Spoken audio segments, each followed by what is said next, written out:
Hey everyone, welcome back to the channel. Today we are doing episode 2, which is going to be about this 2005 USA Charvel San Dimas 4-digit serial number pointy headstock guitar. So let's get into it. So while this guitar definitely isn't the flashiest in my collection, believe it or not, it is actually my number 1. I pretty much can't live without this guitar, and the neck was carved by Lucifer himself, and I'll die on that hill. So if you've ever had the chance to play one of these custom shop Charvels, you probably know what I'm talking about. I mean, the neck is just the stuff of dreams, honestly. I believe after Fender bought the company in the early 2000s, Charvel still wasn't allowed to use the Strat headstock as they were doing back in the OG days. Until they got the rights to do the licensed headstock, they were pretty much stuck doing these Pointy Jackson style headstocks, which were definitely around in the 80s as well. I know Vivian Campbell from Dio at the time had one, and well, quite a few others, I'm sure. It's just the first one that comes to mind. So this series of guitars sort of sits just after the Fender acquisition of Charvel and Jackson, but before they did the US series Pro Mod models, which were production guitars with the 6-digit serial numbers. These are, as I said, custom shop models, 4-digit serial number, and produced in very small batches. Yeah, sort of set spec run that dealers could fill out, you know, a few options. Like I think there was like 4 colors, a couple different pickup configurations, and a couple different fretboard options, and a few different bridges too. And this one came up for sale in my area in, I believe, early 2020.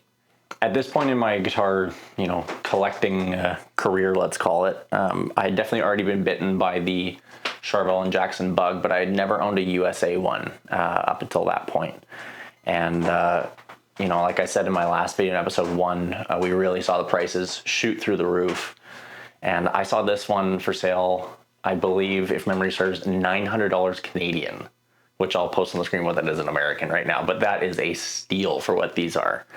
You know, just the level of fit and finish, the fact that there's like no plastic on the guitar other than the truss rod cover. Like all the pickup rings are metal, all the plates are aluminum, you know, just everything about this just feels amazing. You see these go for, when they come up, you know, anywhere from like $2 to $3 grand Canadian usually. I've seen quite a few on the Essex Recording Studios YouTube channel, which you can check out. They've done a couple videos on these guitars. So I really lucked out. I believe the guy who had it before me was like in some Aerosmith cover band, and he had a million guitars, and I didn't have that many guitars at that point, and yeah, I knew I really had to have this. This was my first experience with a Floyd Rose original bridge. I had really avoided Tremolo equipped guitars for a super long time, which is probably a good thing, because then you don't really like rely on the bar too much in your playing. But I mean, now I love it. I pretty much can't live without it. Interestingly enough, though, this one is top mounted, so there's no pulling back on the bar, which is actually a really great feature for sustain tone and tuning stability. Because basically, if you just sort of lock the bridge on the body, it always returns to a fixed point, which is really nice. This guitar has Schaller tuners, of course the Floyd Rose original system. Like I said, it's got a beautifully pitch black ebony fingerboard with just the nicest rolled fret ends. You know, like I said, there's nothing better than these necks in my opinion. It's got the mother of pearl dots, which is a nice touch. Metal pickup rings, Seymour Duncan parallel axis and Jupiter. I've got one 500K volume knob here, and then the DiMarzio on double pull, double throw switch, which is what's the secret weapon of the Petrucci guitars from Music Man.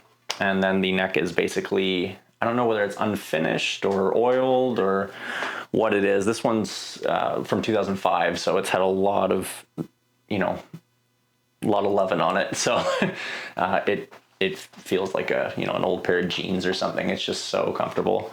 I don't know, not sure how much finish is actually left on it, but you know, whatever they did put, it's very nice. It's not like a gloss neck at all. This one just has the traditional Strat heel. That's sort of something you accept when you get into these guitars.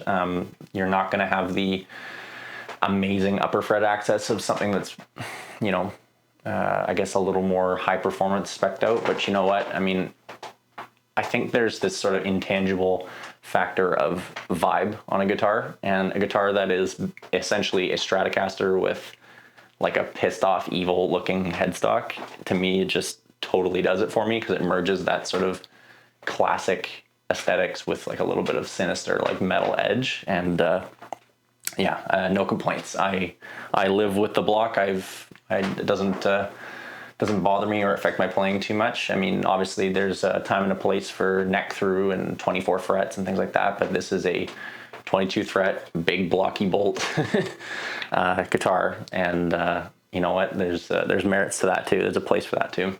So because I'm a little bit crazy, I have to modify and personalize just about all my guitars. This one's no exception, even though it did stay stock for quite a while. As I said in the last episode 1 video that I did on my collection, I pretty much have to do the stainless and titanium upgrades on the Floyds. So I did that, which is nice and kind of gives it a cool, just slightly silver accent to the blacked out aesthetic, which is cool.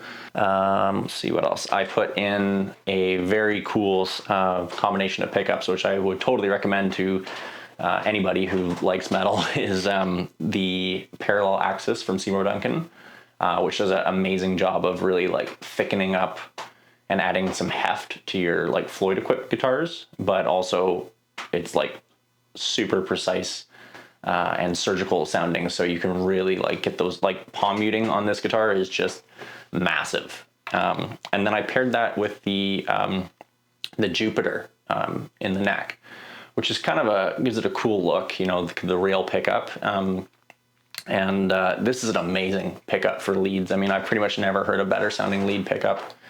It's not my overall favorite neck pickup, but for that sort of soaring mid-boosted lead sound, I mean, there's very few pickups I've tried that are better. I also put, for the eagle eyes out there who'll notice, this little 3-way switch. And what this is actually from the Music Man Petrucci series guitars. It's a part made by Dimas, and I think you could probably just get it at an electronics store, to be honest, but I just buy the Dimas one. What it allows you to do is not have to deal with like any coil splits or pushing and pulling or adding any weird switches. What you can do is you can wire it pretty much any way you want on a 3-position switch. So I really like things that are simple and easy to use, and so I basically never use the middle position of 2 humbuckers, just pretty much ever. But I do like the sound of coil splits sometimes for cleans or for some kind of weird spanky, you know, lead or something like that. And so the middle position gives me the 2 inner coils of these pickups, which is sort of like a good way to fake a Strat type of sound. It really is quite useful. I think these switches are amazing, and they also just have no, there's no switch tip like are on the original Jackson or Charvels that can, fly off or, unthread. So it's kind of a cool thing. You can get them in other colors, but it seems to be really hard to do so. So I just got it in silver, and it kind of, you don't really notice it, and it also kind of sets off the Floyd upgrades, which is cool. These guitars had a sort of a known issue of headstock delamination, and thankfully mine doesn't have any of that, which is nice. I mean, it's used, right? I got it used, so it's not in perfect shape, but there's no delamination on the headstock, which is really nice. Not too many bumps and bruises otherwise either. I think there's a few around the side of the body, but no chunks, no nothing. I've kept it in really good condition. Yeah, like I said, this one just sounds, feels, plays amazing. It's sort of the one I reach for when I need to do a tricky solo or just want something that I'm going to feel my most comfortable with. All right, yeah, so thanks for watching. I hope you enjoyed learning a little bit more about these lesser-known Charvels from the early 2000s. Be sure to subscribe and ring the notification bell so that you can catch episode 3. I will be probably talking about my USA Jackson Soloist, which has pretty wicked paint job. So stay tuned for that, and thanks for watching. Take care.